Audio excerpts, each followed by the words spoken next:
पुरी नगरी रे गोटे छोट सुंदरी झील रहुथिला। तार नाम थिला गौरी। बयस मात्र 8 वर्ष। गौरीर जीवन रे केबे भाईर सुख मिली नथिला, किंतु शिशु हृदय रे से भगवान श्री जगन्नाथ को निजर संतान किंबा निजर आपणार भाई भावे मानुथिला। प्रति सकाळे से मंदिर सम्मुख को जाई छोट हाथ जोड़ी कहूथिला, हे कालिया शांत, तुमे मो भाई नुह कि? दिन बीती गला, आसिला भाई दूज। समग्र नगरी उत्सव मुखर थिला। भौणी माने भाई कपाल रे तिलक लगाउथिले, मिठा खुआउथिले एवं राखी बांधुथिले, किंतु गौरी आखिरे थिला केवल लुह। से धीरे धीरे जगन्नाथ मंदिर को गला। गर्भगृह द्वार रे बसी भौ भौ होई कांदिला। समस्तंक भाई आसंती, मो भाई केबे आसीबे? तुमे मध्य आसुना हो। कालिया शांत से पाखरे थिबा पिप्पल गछ तळे बसी पड़िला। तार लुह माटी रे मिसी जाउथिला। सेई मुहूर्त रे नीलचक्र उपरु श्री जगन्नाथ सबु देखुथिले।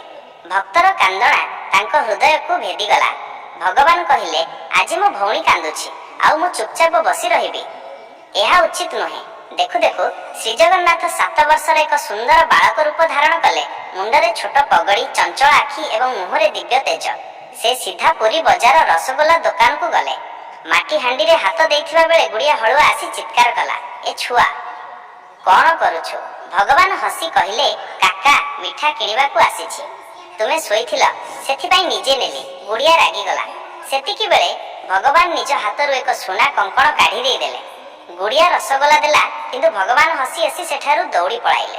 शेषरे गुड़िया देखिला तार दुकान खाली, किंतु सुना कंकण रे झलसुछि। संध्या हेला। गौरी एबे भी गछ तळे बसिथिला। हठात एक मधुर स्वर सुभिला, दीदी देख मु आसीगली। गौरी चाहिला से सुंदर बालक हाथ रे रसगोल्ला। तुमे किए? से पचारिला।